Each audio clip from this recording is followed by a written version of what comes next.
నమస్తే, నేను మీ KS Naidu. KS నేను సైతం ప్రశ్నిస్తా యూట్యూబ్ ఛానల్ స్వాగతం. చంద్రబాబు తెలివితేటల ముందు ఎవరు పనికిరారు.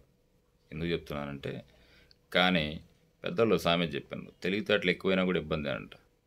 తెలివితేటలు లేకపోయినా ఇబ్బంది, తెలివితేటలు ఎక్కువైనా కూడా ఇబ్బంది. ఎందుకు చెప్తున్నానంటే, అనవసరంగా జగన్మోహన్ రెడ్డిని ఎక్కువ కార్నర్ చేయడం వల్ల ప్రజలలో సింపతి పెరుగుతుంది.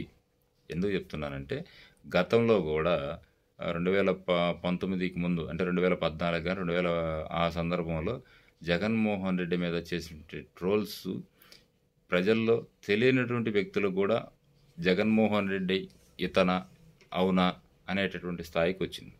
ఆ సందర్భంలో 1,00,000 కోట్లని లేకపోతే ఇంకోటి ఏంటో రకరకాలైనటువంటి అలిగేషన్స్ని ట్రోల్ చేయడం వల్ల జగన్మోహన్ రెడ్డి అంటే తెలియనటువంటి వ్యక్తులు కూడా తెలిసేటట్టు చేసినటువంటి పార్టీ ఏదైనా ఉందంటే అది టీడీపీ పార్టీ. సేమ్ ఇప్పుడు ఇది కూడా అదే. 2024 ఎలక్షన్ క్యాంప్ అయినప్పుడు జగన్మోహన్ రెడ్డి మీద రకరకాలైనటువంటి అలిగేషన్స్ చేసిండ్రు. అది రాజకీయం. కానీ ఆ అలిగేషన్లు ఇప్పుడు ఒక్కొక్కటి జగన్మోహన్ రెడ్డికి తప్పు లేదు అనేటువంటి పరిస్థితికి వచ్చింది. ఆ రోజు జగన్మోహన్ రెడ్డి అట్లాంటోడు ఇట్లాంటోడు అని మాట్లాడినటువంటి వ్యక్తులు కూడా ఇప్పుడు అది కాదు అని తెలిసిన తర్వాత స్టేట్మెంట్లు ఇవ్వలేనటువంటి పరిస్థితి. ఎందుకంటే ప్రజలకి ఆల్రెడీ తెలిసిపోతుంది.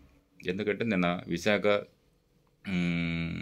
ఆ డ్రగ్స్దే అనుకుందాం. ఆ రోజుల్లో ప్రతి ఒక్కరు అన్ని పార్టీలకు సంబంధించినటువంటి నాయకులు కానీ నాయకురాలు కానీ సింపథైజర్స్ కానీ అందరూ కూడా భయంకరంగా ట్రోల్ చేసిన సందర్భాలు ఉన్నాయి. రాష్ట్రాన్ని నాశనం చేసిండు, యువతని నాశనం చేసిండు, అట్లాంటోడు ఇట్లాంటోడు అనేటువంటి సందర్భాలు. కానీ నిన్న సిబిఐ ఇచ్చినటువంటి ఆ స్టేట్మెంట్తో ఒక్కసారిగా ఏదైతే మనం ట్రోల్ చేసామో అదంతా కూడా తప్పుడు ఆరోపణలు అన్నటువంటిది బయటకు వచ్చింది. సో నేనేమంటానంటే, సాధ్యమైనంత వరకు ఇలాంటి ఎలాంటి అలిగేషన్స్ అయినా సరే చట్టపరంగా 1కి 4 సార్లు క్రాస్ చెక్ చేసుకొని రికార్డ్ ఎవిడెన్స్గా కలెక్ట్ చేసుకొని అప్పుడు ఏదైనా తీసుకుంటే పార్టీ మీద కానీ ప్రభుత్వం మీద కానీ నిందలు పడకుండా ఉంటాయి. అట్లా కాకుండా ఇలా చేయడం వల్ల ఏంటంటే, ఇప్పుడు తప్పు అని మనం స్టేట్మెంట్ ఇచ్చినా ఏదో ఒక రోజు అది తప్పు అయితే పర్లా, మనం ఇచ్చిన స్టేట్మెంట్ అది యాజ్ ఇట్ ఈజ్ రిజల్ట్ వస్తే పర్లా. ఒకవేళ దానికి ఆపోజిట్గా వస్తే ఇప్పుడు మనం ఎలాంటి స్టేట్మెంట్ ఇవ్వలేకపోతున్నామో అలాంటి పరిస్థితికి వస్తుంది. దయచేసి చెప్తున్నా,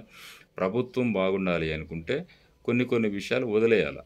అంటే ఓవర్ పబ్లిసిటీ ఇవ్వకుండా చట్టం తన పని తను చేసుకునే విధంగా చూసుకొని తప్పు జరిగినప్పుడు అప్పుడు మనం ట్రోల్ చేయడంలో ఎలాంటి డౌటే ఉండకూడదు. కానీ వితౌట్ ప్రాపర్ ఎవిడెన్స్ని బేస్ చేసుకోకుండా ఇలాగానే మనం ముందుగా కానీ స్టేట్మెంట్లు ఇస్తే పార్టీకే కొంచెం నెగిటివ్ వస్తుంది. కాబట్టి బాబు గారు ఇకనైనా సరే జగన్మోహన్ రెడ్డిని ఎక్కువ కార్నర్ చేయకుండా ఉంటేనే టీడీపీ పార్టీకి మంచిది. ఎంత మీరు కార్నర్ చేస్తే టీడీపీ పార్టీకి అంత నష్టం.